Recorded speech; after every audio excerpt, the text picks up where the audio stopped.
जय श्री कृष्णा, हर हर महादेव। मैं नारायण भक्ति शिप्रा स्वागत करती हूँ आपका अपने चैनल पर। जय श्री कृष्णा। आप सभी कार्तिक महात्म की छठा अध्याय का रसपान कर रहे हैं।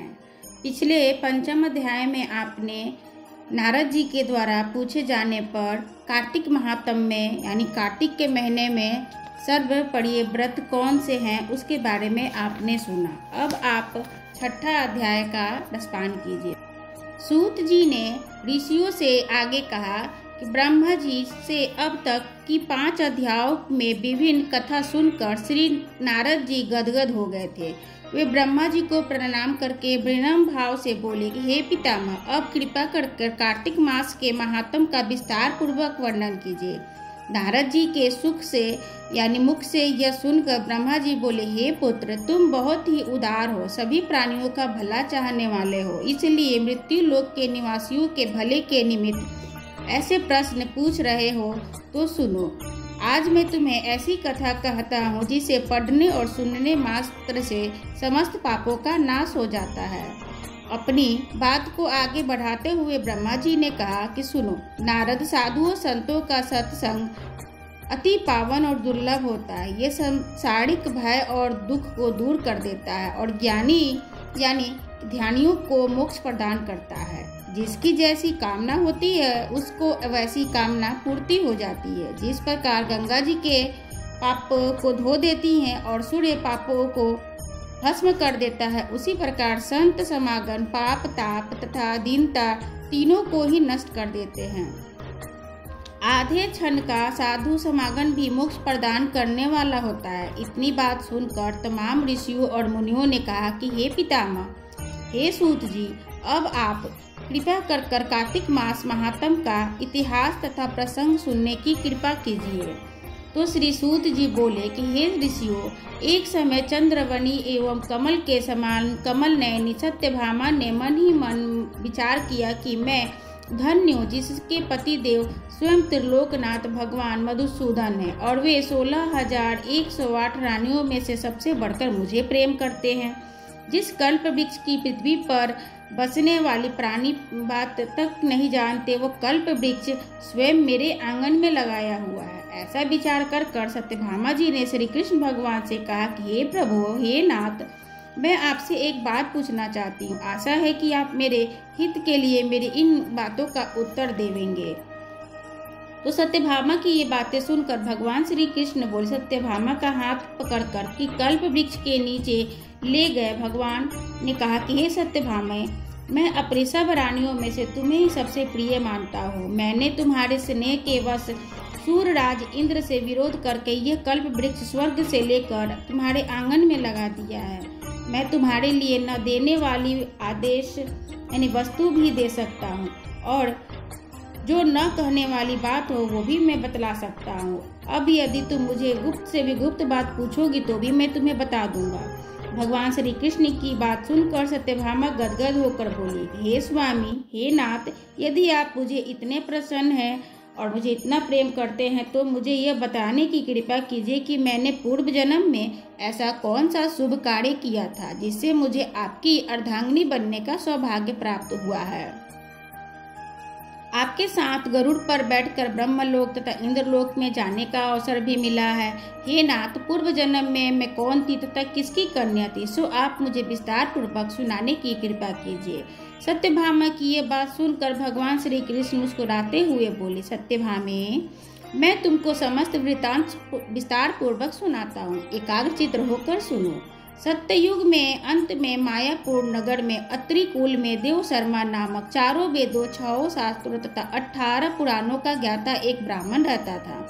वो भगवान सूर्य नारायण का अनन्य भक्त था और दिन रात अतिथियों की सेवा में लगा रहता था। उसके कोई संतान नहीं थी, फिर भी आयु में एक कन्या हुई।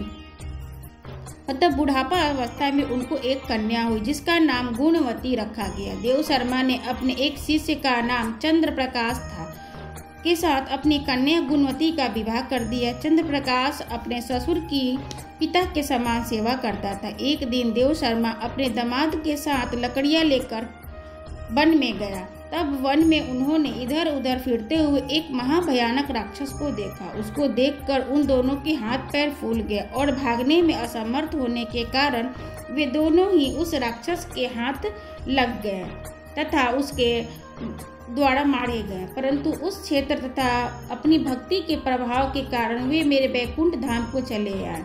जैसे मेघ द्वारा बरसा हुआ जल नदियों द्वारा समुद्र में प्रवेश कर जाता है, ठीक वैसे ही सब प्रकार के गणेश, शिव, सूर्य, विष्णु, इनमें से किसी भी देवता का भी भक्ति या उपासना करे तो वो हमको ही प्राप्त होता है। इसी से सूर्य भक्त हमारे दूतों द्वारा विमान में बैठाकर यहाँ पहुँचा दिए गए। इधर उन दोनों के मरने की खबर सुनकर गुणवती ने बहुत ही रुदन किया और रो रो कर कहने लगी, हे पिता, हे पतिदेव, अब मैं कैसे जीवित रहूंगी? हाय हाय हाय, मुझे किसके भरोसे छोड़ के कहाँ चले गए? अब मेरे खाना पानी का प्रबंध कौन करेगा? हे तात, मेरा कौन ठिकाना है? किस प्रकार गुणवती विलाप करते हुए पृथ्वी पर गिर मूर्छित हो गई और जब चेतना आई तो घर का सामान बेचकर उसने पति और पिता का अंत्येष्टि किया। फिर संसार से वैराग्य लेकर भक्ति के तत्पर रहने लगी। इस प्रकार करते करते कार्तिक मास आ गया। तब वो विधि विधान से कार्तिक मास का स्नान करने लगी, साथ ही एकादशी का व्रत भी करने लगी। ये दोनों ही व्रत भगवान को अति प्रिय हैं तथा मुक्ति और ऐश्वर्य प्रदान करने वाले हैं। हे प्रिय, कार्तिक मास में तुला के सूर्य में जो प्रातः काल स्नान कर जागरण कर दीप दान करते हैं, उनके जन्म जन्मांतर के सभी पाप नाश हो जाते हैं।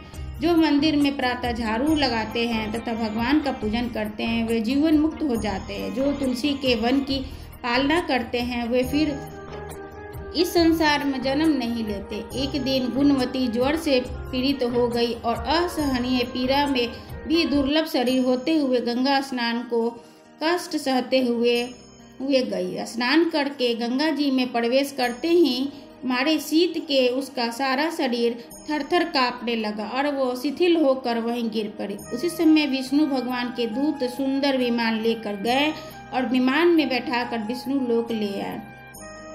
ये सब कार्तिक के स्नान का व्रत का फल का प्रभाव था। त्रेता युग के पश्चात द्वापर युग आया और पृथ्वी पर कंस दैत्य जैसे उत्पात किए। उस समय ब्राह्मण आदि समस्त देवताओं द्वारा प्रार्थना किए जाने पर पृथ्वी का भार उतारने को मैंने कृष्ण अवतार का धारण किया। उस समय जितने भी हमारे विष्णु गण थे, वे सब मेरे साथ में यादव के रूप में, ग्वाला बाल के रूप में होकर पृथ्वी पर अवतरित हुए। देव शर्मा जो तुम्हारा पिता था, वो भी पृथ्वी पर अवतरित हुआ। इस जन्म में देव शर्मा का नाम शस्त्राजित हुआ और चंद्र प्रकाश पृथ्वी पर जन्म धारण करने वाले इस जन्म में अकुर जी हुए। तुम उस जन्म में गुणवती थी और तुम ही इस पृथ्वी पर जन्म धारण कर सत्यभामा हुई। कार्तिक के व्रत के प्रभाव से तुम बड़ी हमारी प्रिय हो। तुमने अनजाने में तुलसी के वृक्ष को सिंचन किया है, उसका पालन किया है, इसी से तुम्हारे आंगन में कल्प वृक्ष है। और कार्तिक मास में तुमने जो दीप दान किया था, इसी से तुम्हारे घर में लक्ष्मी का प्रकाश है। कार्तिक मास में व्रत आदि करने से जो तुमने काया सहन किया था, उसी से तुम मेरी अर्धांगिनी हुई हो। जो कोई कार्तिक मास में व्रत आदि करता है, वो मुझे तुम्हारे ही समान प्रिय होता है। हे देवी, हे प्रिय, अन्य दूसरे जप तप यज्ञ दान आदि कार्तिक मास के 16 भाग के बराबर नहीं होते। इति 6वां अध्याय समाप्त हुआ।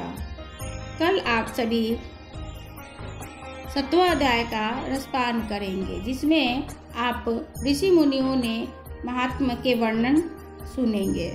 जय श्री कृष्ण, राधे राधे।